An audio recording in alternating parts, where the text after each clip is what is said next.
Assalamualaikum warahmatullahi wabarakatuh.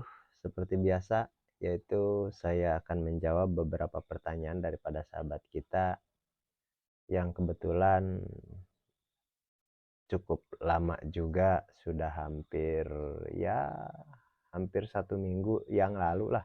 Pertanyaan-pertanyaan daripada sahabat kita belum kita jawab dikarenakan kesibukan saya yang semakin bertambah dan juga banyaknya saya melakukan kegiatan-kegiatan di luar rumah, salah satunya yaitu mengunjungi sahabat-sahabat kita yang latihan offline yang mau dibimbing langsung di lokasi. Makanya hampir tiap hari saya pulangnya malam, dan ini hari ya terbilang agak masih sore sih, jam 10, setengah 11 saya baru sampai rumah. Dan alhamdulillah saya baru mandi, dan sambil ngopi kita bahas pertanyaan-pertanyaan daripada sahabat kita, dari siapa saja dan seperti apa saja. Oke, kita mulai.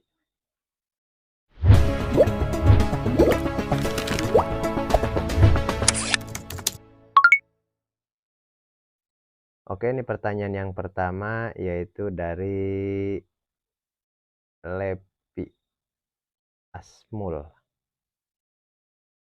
Jadi kalau sistem RWS mulai awal tebar sampai panen itu tanpa ditambah air dan dikurangi air di kolam ya Bang? Oh iya, jadi kalau sistem RWS pada dasarnya kita nggak membuang air atau nggak menambah air, karena RWS itu sebenarnya adalah untuk menghemat air. Jadi kalau yang sistem agak modern ya lebih kurang seperti RAS atau seperti Biofloc yang kita menggunakan air yang itu saja, seperti itu. Dan tujuannya tidak lain tidak bukan adalah untuk menghemat air, seperti itu. Jadi sistem RWS kesimpulannya nggak ada tambah, nggak ada buang, dan nggak ada buang kotoran pun. Ya meskipun bisa dibuang atau enggak juga, tapi kalau yang memahami betul sebenarnya enggak dibuang. Tapi itu pun harus dipastikan bahwa airnya itu betul-betul sehat. Karena bagaimanapun juga sebenarnya itu tergantung skill sih, tergantung seberapa paham kita tentang bakteri-bakteri yang bisa mengolah sampah organik atau kotoran ikan dan bisa mengolah amonia, seperti itu. Oke, kita ke pertanyaan yang kedua.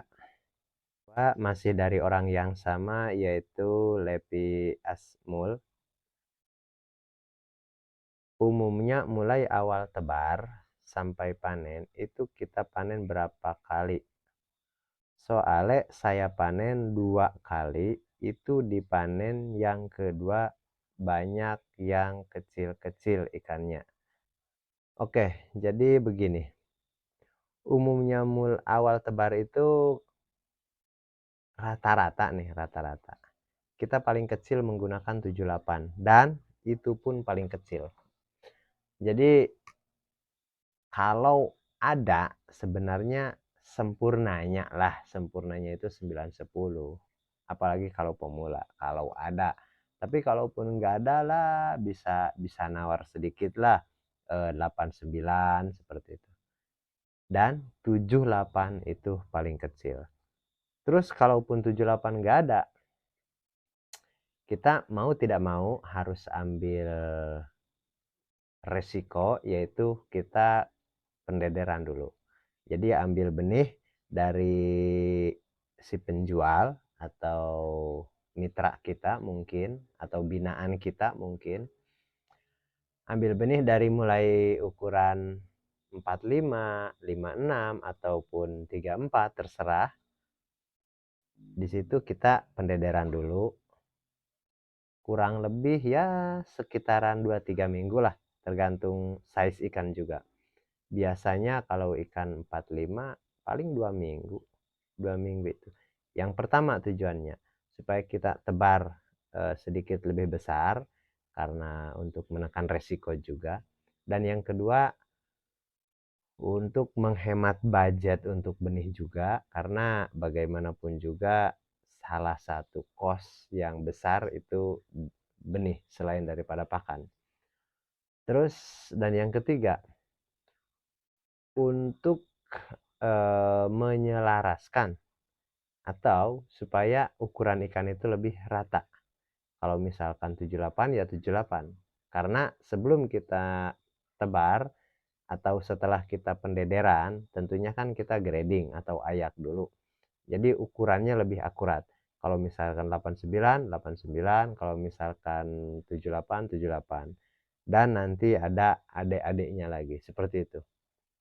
Terus gimana kalau misalkan kita grading, ada yang 89, sebagian, dan sebagiannya 78, dan sebagiannya lagi 67. Karena biasanya kalau kita pendederan dari 34 itu akan jadi 3 ukuran. Dari usia 34 cm, setelah 3 minggu itu akan menjadi 3 ukuran. Biasanya begitu. Dan kita bagi 3. 3 grup lah istilahnya. Kita bagi 3 kelompok. Dan di situ berarti kan ada yang ukuran 67 nih. Sementara yang saya katakan 78 itu paling kecil. Terus gimana kalau ada yang 67? Ya mau tidak mau itu kita harus termasuk pembesaran sudah. Termasuk pembesaran. Karena nanti di masa panen itu selisihnya kurang lebih nanti 10 hari, 10 hari, 10 hari seperti itu. Jadi nanti kita panen pertama yang ukuran 78, bukan 78, panen yang pertama kita ukuran 89 contoh. Panen yang kedua ukuran 78, dan panen yang ketiga ukuran 67 seperti itu. Dan itu masih boleh dengan catatan tetap kita tadinya grading, karena kalaupun itu masih 67 secara usia tentunya sama dengan yang 89. Terus nanti kalau usianya sama tergolong ikan kuntet dong? Enggak juga. Ikan itu kalau udah dipisah, kalau udah di grading, kita atur size-nya, itu biasanya yang kecil, malah kalau saya sebenarnya kalau dikatakan apa ya sama, enggak sih. Tapi selisihnya enggak lama. Selisihnya enggak lama. Apalagi kalau ukuran yang kecilnya itu agak sedikit isinya. Itu akan apa namanya? Menyalip lah. Akan menyalip yang kakaknya yang lebih besar. Seperti itu biasanya. Oke, mudah-mudahan bisa dimengerti untuk ukuran penebaran dan untuk panen. Biasanya panennya berapa kali? Karena Mas Asmul ini 2 kali panen ikannya masih ada yang kecil. Ya memang, apalagi kalau kita panen parsial dengan ukuran yang spesifik. Contoh nih kayak saya itu tebar 78 pun nggak pernah 2 kali habis. Maksudnya 1 kali panen, setelah itu kita yang kecilnya atau yang sangkalnya kita besarkan panen lagi habis. Enggak seperti itu. Kalau spesifik panennya, kalau 67 saja. Karena saya sendiri panen itu di kisaran 67 1 kilo isinya. Kenapa saya panen di ukuran 67? Karena saya langsung ke customer pecel lele. Jadi bukan ke agen anak dagang sekarang nih, kecuali binaan-binaan saya itu saya arahkan langsung ke agen-agen untuk dikirim ke kota atau untuk ke anak-anak dagang di daerah-daerah tertentu. Sebab bagaimanapun juga ukuran yang saya angkat dengan yang tengkulak-tengkulak pada umumnya itu beda terus terang. Kalau saya hanya mengangkat 67 saja. misalkan dari ikan dari bak saya sendiri lah. Tapi saya pun kalau misalkan ngambil dari petani ataupun dari binaan saya, itu dari 6 sampai 10, 1 kilo 6 sampai 1 kilo 10 itu angkat. Dan kalau size-nya kita panen dari 6 sampai 10 itu 2 kali habis. Karena begini, pertama kita panen nih, kita pakai gradingan yang 10. Maknanya yang 10, 9, 8, 7, 6, 5 bahkan itu masuk timbangan sudah. Berarti yang sisa 11-12 per kilo. Dan kita besarkan lagi, itu nanti masa panen yang kedua yang paling kecil nanti 10. Yang penting masa panennya nanti dimulai dari size 6 paling besar. Jadi 6, 7, 8, 9, 10. Seperti itulah. Dan itu yakin habis. Bisa dibuktikan, yakin habis.